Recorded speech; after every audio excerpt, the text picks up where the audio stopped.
The constant contradiction of the wrestler is that while they may be portrayed as an invincible superhero on TV, they're usually far more normal off-screen. Sure, they're tough and can perform impressive athletic feats, but there's a big difference between being Hulk Hogan and being Mike Tyson. One wrestler who doesn't have this problem, though, is Kurt Angle. As an Olympic gold medalist in freestyle wrestling, Angle can comfortably say that he'd beat almost anyone in a real fight. With that being said, legit fighting skills alone don't necessarily make you a great pro wrestler. Luckily for him, he can do this better than almost anyone else too. In fact, we're not entirely sure that there's anything he can't do. So, join us today as we take a deep dive into his fascinating entire career journey in Olympic Hero, the Kurt Angle Story. Kurt Stephen Angle was born on December 9, 1968 in Pittsburgh, Pennsylvania, to parents David and Jackie. There, Kurt developed an early interest in amateur wrestling and started training when he was just 7 years old. Tragically though, when he was still only 16, his father died in a construction accident, but the youngster was able to make something good come out of this as he dedicated his, by then, already budding career to his dad going forward and vowed to succeed in his honor. And succeed he did. He became a two-time NCAA Division I champion, a three-time NCAA Division I All-American, a 1987 USA Junior Freestyle champion, a two-time USA Senior Freestyle champion, and the 1988 USA International Federation of Associated Wrestling Styles Junior World Freestyle champion, all whilst still at college. He was quite frankly a prodigy, and with skills like that, it wasn't long before the Olympic team came calling. The Pennsylvania Olympic hopefuls at that time were being trained by Team Foxcatcher under the sponsorship of philanthropist John DuPont. Here, Kurt was mentored by Dave Schultz, a man who would become a surrogate father figure to the youngster. Unfortunately though, in January of 1996, just a few months before the Olympics were set to take place, Schultz was taken from him too when he was murdered by DuPont in one of the biggest sporting scandals of all time. We won't go into the full grisly details here, but if you're interested in the full story, the whole thing was dramatized in the excellent Steve Carell movie, Foxcatcher. Despite this major loss, Angle continued to prepare for the upcoming games, though now as part of the newly formed Dave Schultz Wrestling Club created as a tribute to the fallen trainer. While taking part in the Olympic trials that summer, Kurt suffered another setback when a serious neck injury almost took him out of competition altogether. Like a machine though, he was able to power through this and ended up winning the gold medal in the heavyweight class with what was effectively a broken neck. Something which doesn't sound like it would be possible, but then this is Kurt Angle we're dealing with here. After this, he decided he was done with amateur wrestling. He had already reached the top, and the murder of Schultz had been traumatic for him, so he felt like he needed to try something new while still being able to utilize his impressive skill set.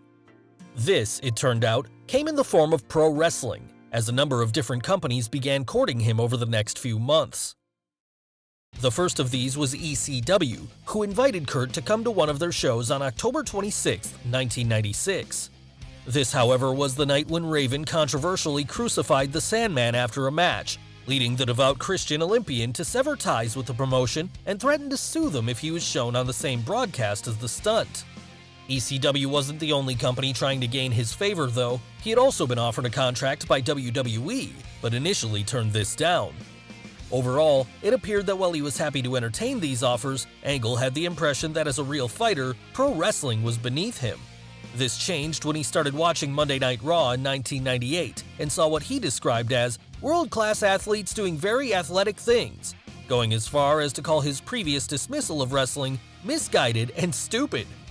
Now Kurt was all in on the business, and Vince McMahon was only too happy to sign him up to a full-time contract in August 1998, at which point the future WWE champion started training under Dory Funk Jr., taking to the sport like a duck to water. As he performed all across the developmental circuit, word quickly got back to WWE higher-ups that this guy was something truly special, and by April 11, 1999, he was already being called up to the main roster, making a victorious debut in a dark match against Brian Christopher. After finally getting a chance to see how far he had come with his own two eyes, Vince couldn't believe his luck. No one should have been this good this early, and yet Kurt was. Sure, he had been an Olympic athlete, but amateur and pro wrestling were two different beasts, and he had proven himself a natural at both, at an almost inhuman speed.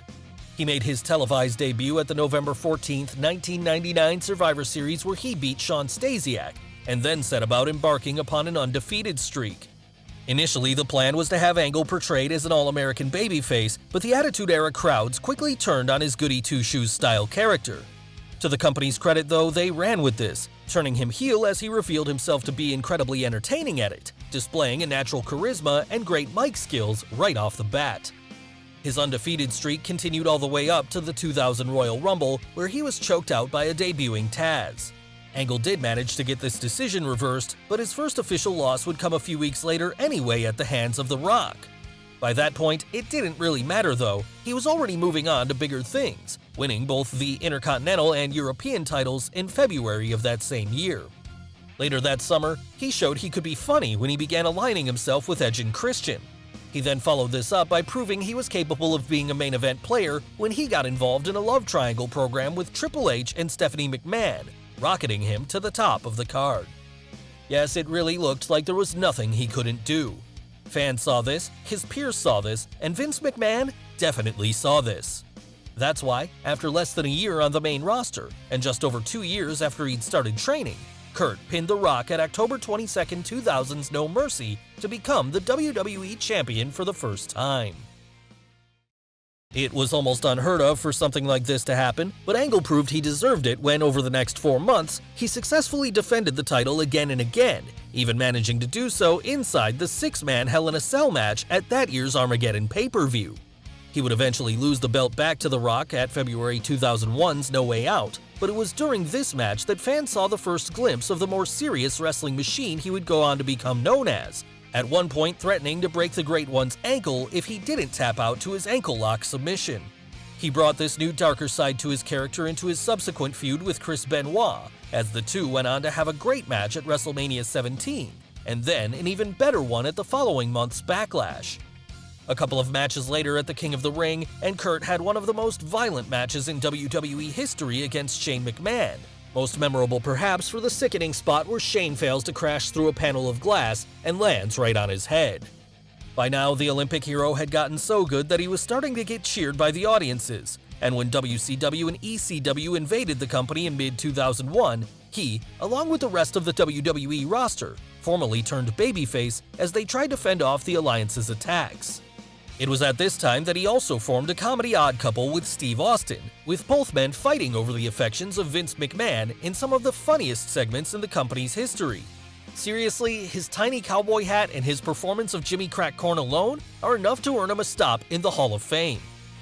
When Steve Austin turned heel on WWE and joined the Alliance in July of that year, Angle became the de facto face of the good guys, even beating Austin to win the WWE title at September 23rd's Unforgiven in his hometown of Pittsburgh, a victory that had an extra significance as it came just a few weeks after 9/11. Soon after that, Angle turned heel himself, joining the Alliance. In a swerve though, at Survivor Series 2001 in the winner-take-all match between the warring promotions, it was revealed that he had been a double agent the whole time as he ended up helping The Rock to secure the victory for the Stamford-based company. Despite this, Angle still found himself a heel to fans afterwards. He played into this by claiming that he was solely responsible for bringing down the invading force, drawing even more ire as a result. That December, he took part in the mini-tournament to crown the first ever Universal Champion, a tournament eventually won by Chris Jericho, and then, following that, he entered into a program with Kane, climaxing at WrestleMania 18. Given how important he had been to the company in the year prior, some saw this mid-card program as a relegation for the Olympic hero, but he was too good to stay in that position for long. At the May 19, 2002 Judgment Day pay-per-view, not long after having been drafted over to SmackDown during the brand split, he had an excellent hair versus hair match with Edge, which he would ultimately lose. This resulted in Kurt shaving his head, a look he would subsequently keep for the rest of his career thereafter. At the following month's King of the Ring, he tapped out Hulk Hogan, making him the only WWE wrestler to have ever done so. Then, 4 days after that, he introduced John Cena to the WWE Universe, giving him his first match on an episode of SmackDown. At July's Vengeance pay-per-view, he was also part of one of the best triple threat matches in company history against The Rock and The Undertaker, and he continued this run of classic bouts when he had an absolute banger against Rey Mysterio at August 25th's SummerSlam. By now, people were already starting to talk about Kurt Angle as being on the same level as a Bret Hart or Ric Flair. The Olympian would only solidify this reputation further when he took part in the Wrestling Observer Newsletter's 2002 Match of the Year, teaming with Chris Benoit to beat Edge and Mysterio at October's No Mercy, and becoming an inaugural SmackDown Tag Team Champion in the process. Even with all this success, his biggest feud yet was still waiting just over the horizon in the form of Brock Lesnar. Given Lesnar's impressive amateur wrestling skills, the inevitable showdown between him and Angle had become something of a dream match to fans in only a short space of time, so when they finally appeared in a backstage segment together at that year's Survivor Series, everyone knew it was on. This was furthered when Kurt joined forces with Lesnar's former manager Paul Heyman and won the WWE title in December. After that, Brock was able to go the distance in the Royal Rumble match to secure a shot at the Olympic hero at the granddaddy of them all a couple of months later. Unfortunately though, in the lead up to this, Angle's past neck problems resurfaced, and he very nearly had to be pulled from the match to undergo emergency surgery. If a broken neck wasn't going to stop him from winning a gold medal though, it definitely wasn't going to keep him out of the WrestleMania main event, and he powered through, putting on an instant classic at Mania 19, though by the end of that night, people would be more concerned for Lesnar's health after a botched shooting star press nearly left him paralyzed. Now, both men were forced to take time out to recover, and with complicated neck surgery required, it was feared that Angle would be out upwards of a year. Luckily though, he was able to undergo an experimental new operation which limited his recuperation time to only 3 months. And by June 2003, he was back to resume his feud with the Beast on SmackDown, most memorably in their epic 60-minute Iron Man match on the September 18th episode that was probably the best thing the two ever did together. After this, Kurt got into a feud with Eddie Guerrero, and when Guerrero was able to pin Lesnar to become the WWE Champion in February of 2004, Angle became his opponent at WrestleMania 20 in a match that, had it not happened on the same night as the Triple H, Shawn Michaels, and Chris Benoit three-way, would surely have stolen the show. Still, his neck problems persisted, and after WrestleMania 20, he took some more time off from active competition to recover, acting as the SmackDown general manager for the next few months instead. By this point, Kurt was also developing a dependency on painkillers, initially prescribed as a way to help him deal with his chronic neck pain. But for the time being at least, this wouldn't affect his in-ring performances.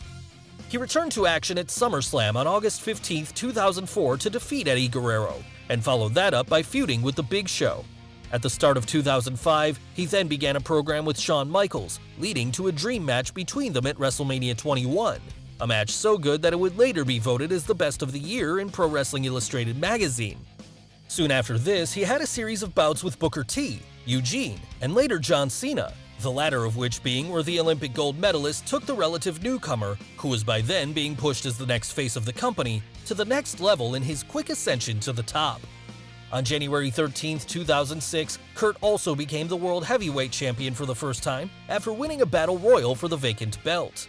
After that, he was challenged by The Undertaker, and their subsequent No Way Out match went down as one of the year's best, something that was becoming a recurring pattern for Angle by this point. He was originally supposed to have a rematch with Taker at WrestleMania 22 and, if legend was to be believed, was even set to end the streak that night. However, plans changed, and he ended up facing Rey Mysterio and Randy Orton in a triple threat match instead. By now though, even if it wasn't apparent on screen, it was becoming clearer and clearer to those backstage that Angle's substance abuse issues were taking control of him. Perhaps in a way of trying to scare the Olympian to clean himself up, the company drafted him to the newly revived ECW brand on May 29, 2006, a move that was widely seen as a demotion. Despite this, Paul Heyman originally had big plans for Angle on his brand, planning to recreate him as an MMA-style wrestling machine. This gimmick did show early signs of promise. However, it wouldn't last, as Angle was released from the company on August 25th.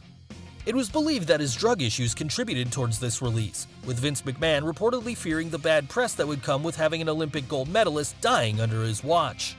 Supposedly, there was talk of him returning should he get his personal issues under control, but at this point in his life, Kurt was too far gone.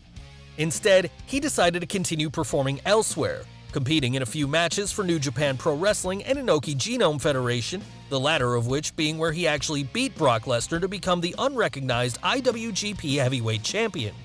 He also got to share the ring with future legends like Shinsuke Nakamura and Hiroshi Tanahashi while out east, but it would be back in America where he would find a long-term home for much of the next decade, as a member of the TNA roster.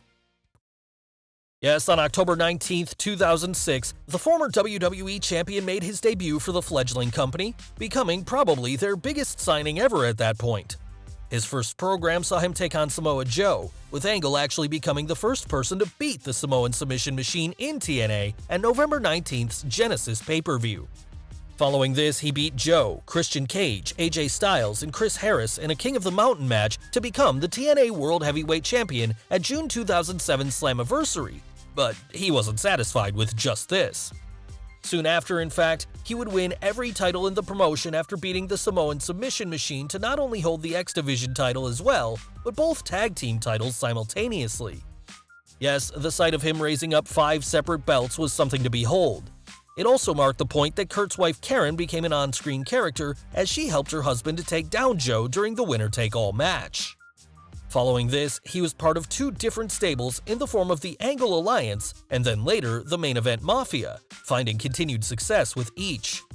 While his in-ring career was booming, however, his personal life would take a hit when Karen filed for divorce, and Kurt suffered a series of legal issues on top of this as his substance abuse problems spiraled further and further out of control.